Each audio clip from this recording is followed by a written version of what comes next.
Yo, what's up mga kamanog? So, kamusta kayo dyan? So, meron pala tayong update, no? So, yung isa nating inahin na misa na naman. So, hindi ko siya nabantayan. Sa tingin ko mga 2 araw na siya napisa. Kaya lang, yung nangyari, yung mismong pinag-itlugan niya ay para siyang imbudo, no? Imbudo. Imbudo siya na nanggilingan ng palay. Tapos may takip lang yung pinakabutas. So ang ginawa po ng manok, yung inahin nila, hindi siya makaalis kasi yun dun sisiw niya. Tapos ang ginawa niya na lang, dun lang sila. Kung hindi ako pumunta dun sa gilingan ng palay para i-check ulit, siguro maubos yung magkamatay yung manok. Kasi ano na medyo payat na yung mga sisiw. At tingin ko 2 araw na silang walang kain, walang tubig. Nakalimutan ko kasi na malapit na pala yung napisa, no? So ang ginawa ko na lang, kinuha ko na agad at nilipat ko na agad dito. So bali, ito yung kulungan niya, yan. Ito yung binaglimliman niya, yung area na yan. So mahirap talaga yung babae ng mga sisiw. So yung inahin ko na yun mga manok, palahi ko yun sa wild rooster, yung kumaga tinatawag na rin labuyo. So yung inahin na yun, yung tatay noon ay may palahi ng labuyo. So mayroon siyang pagpalagay natin 50% na labuyo na bloodline. Kasi maliit siya, pandak, tapos yung itsura niya parang labuyo. So yun, papakita ko na lang sa inyo inahin. So 4 lang yung sisiw niya kasi 4 lang itlog niya. Kasi nga may lahi siyang labuyo.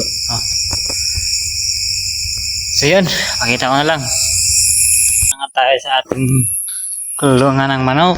So tataka kayo, meron ng mga bakal-bakal dito. Ayan po yung nagawa po dito. So ayan po siya, ating inahin.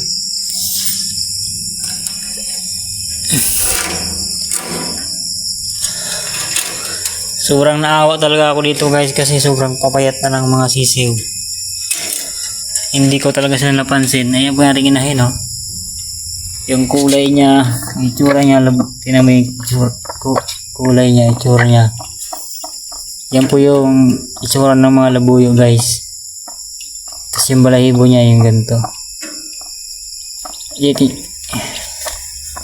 na yung sisiw niya guys. Ang liliit. So yung broodcock natin ay yung binabae. Ang cute nila, no? Maliit. So sa tingin ko puro naman ito babae. Sana meron namang lalaki tayo. Ito pang lalaki to. So ang ganda ng paa nila guys na dilaw na may halong itim. Yan, no?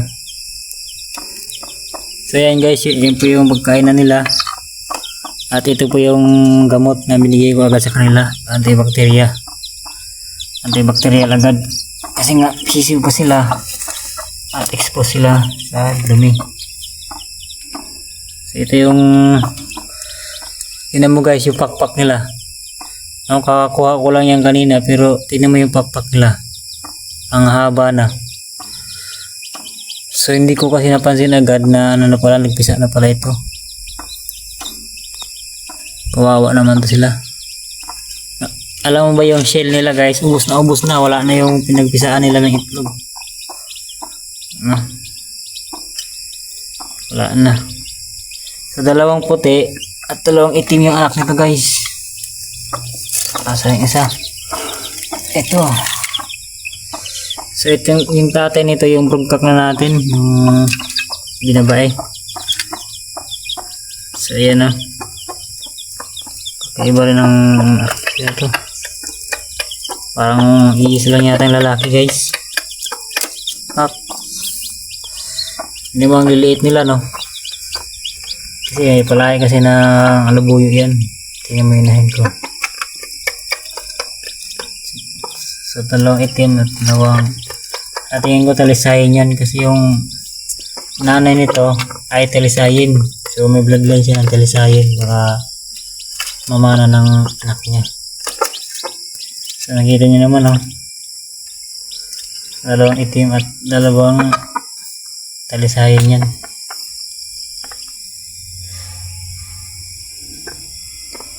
Kawawa sila guys, no? Haba na ng pakpak nila. Kanina ko lang napansin na pisa na pala sila. Tingin ko Bernes yata to, kaya sa bando. Apat lang yung sisi niya. Hindi niya talaga iniiwan yung anak niya. Kaya hindi man to kagaya ng ibon na pwede sila magdala ng pagkain. So ganyan guys yung mangyayari sa manok. Nakalimutan natin. So yan. Medyo nadumihan na yung pagkainan nila. Kawawa yung ating inahin. So pangalawang beses niya na yan nagpisa. Yung una ay walang similya yung ano niya. Yung itlog niya, apat lang din yun. Walang similya yung itlog niya kasi sa taba niya lang yun nakuha. So ito yung pangalawa niya itlog. At nakagala naman yung ating broodcock kasi paggala ko lang yan dati. So, meron siyang nakuhang apat. So yung lahi nito guys, mga winning line, yung lahi ng tatay nito. Kumbaga yung mga naunang kapatid nito nagpapanalo na, no? So hiniram ko yung labuyo nila, kumbaga second breed ng labuyo. Tapos yung mga ano na yun pinalain nila sa mga hybrid. So yun yung mga nagpapanalo na. So yung nanay naman ito ay talisayin. Ay hindi, banubin pala. Banubin yung ito. So yan. Nakuha niya yung balahiwa sa tatay niya. Sobrang ganda, oh.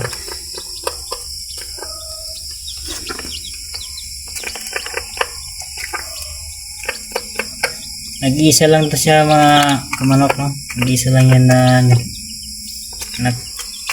nabuhay yung unang bloodline na pinalahi ko ng labuyo.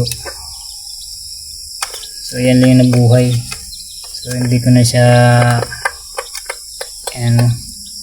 kinatay.